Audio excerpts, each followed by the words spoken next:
Hello everyone, welcome back to another Dark Souls 3 DLC of the Ringed City video. This time I'm going to be covering my strength build, how I thought about it, and how it compared to my last build that I ran through on this. So, as you can see, this is my current stats on my build. I've brought Vigor and Endurance up to above the soft cap, unlike my luck build, and my strength is at 60.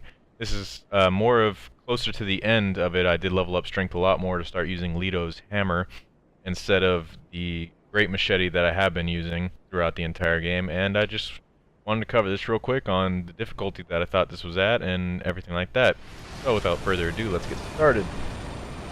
As I was running through this playthrough of it, I did explore a lot more on just the entire map, doing all the extras, doing the dragon fight, invading people in the invasion fight just to see how it worked, and just kind of exploring everything. I found a lot more extra weapons, and I've just been trying to get as much as I could out of the DLC for this next run, just to kind of see everything. So on the difficulty scale, if I had to rate the strength build between 1 and 5, 5 being the hardest, 1 being the easiest, I would say it's between a 1 and a 2. Probably more of a 2, just because in general the DLC is pretty difficult for at least the boss fights, especially the dragon fight. And mostly the reason why I think this is just because of how hard I hit.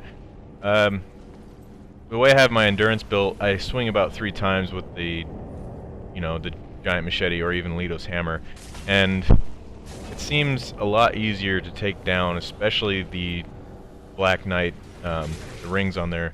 I forget what they're called.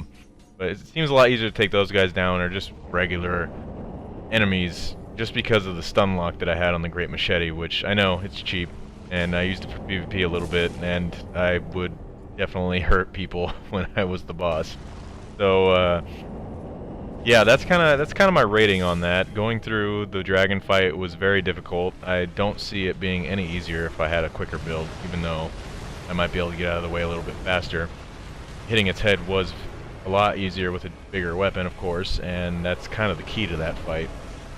First 2 bosses, I honestly feel like I could have soloed those 2 with my strength build pretty easily. I could have done it with my luck build with a little bit more difficulty, and I will also post a little annotation in the top right of this video showing off the previous video I did on my luck build, just in case you're wondering on it.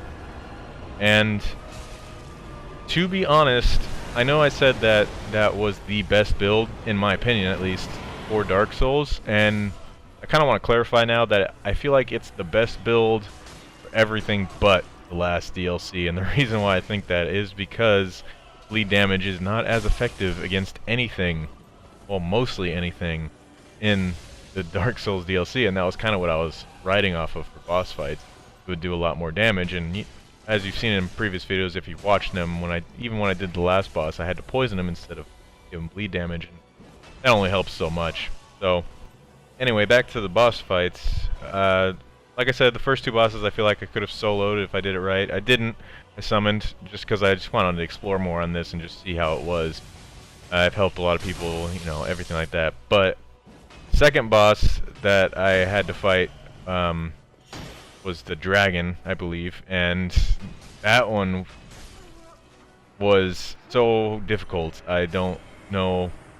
I honestly needed help. I don't feel like that was a very easily soloable boss. I do want to try and solo it eventually, but I feel like I need a quicker build for that, or something that hits a little bit harder. Maybe a mage on my next one. And third boss that I went through is obviously the invasion boss fight. I had no problems with that. I stun locked him with the great machete, and you know how that works. I mean, to a point, you can't really stun the boss.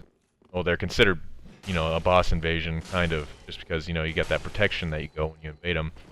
Can't really stun them on some of the hits, but most of the hits you can, and you still do a lot of damage. So it's easier to take them down, run away, heal, do all the cheap stuff, because it's a boss fight, and they should expect that. But I haven't run through on the last boss yet for this guy. I have a feeling that I'm going to rage very hard going against him because of how quick he is. It's going to be single swings just like my other playthrough, and yeah, timing, I guess. See how well that goes. in general, rating my luck build as well, I kind of want to rate it about 3, I'd say. Just because of how hard they destroyed my damage in the DLC with my luck build. I had about a 400 hit really fast, but you know, it's easier to hit with a strength build weapon just because I can get that one swing in, get away, and do a lot more damage than swinging multiple times and hoping that I don't get hit. On my next playthrough, so while we wrap this video up and make this a short one, I'm planning on taking through a mage build. I'm not sure which mage build. Let me specify, I'm either going to do a mage build, which I already have one end game, pyromancer build, which I about have halfway through the main game, and I'm not sure if I'm going to do a faith build. I will eventually, I'm sure, but maybe not yet. And then I do really want to do a dexterity build, but I'd rather do something with magic first and see how that goes. So if you have any suggestions, or if you want to see one first, go ahead and leave a comment down below. Let me know if you care to. We'll see how that goes. I did used to have all of the builds on my previous PS4, so I will have to level up a Faith and a Pyromancer build to get those in-game. And I think same with Dexterity. Or I can just recap one of my Strength builds, which I think I have 2. So that won't be too bad. So, without further ado, I hope you all enjoyed this video. Hopefully you just enjoyed my little talking about what I thought about a Strength build through this DLC or anything like that. And yeah, hope you enjoyed, and I will see you all in the next video. I promise it won't take as long as it did to get this one out. Thank you.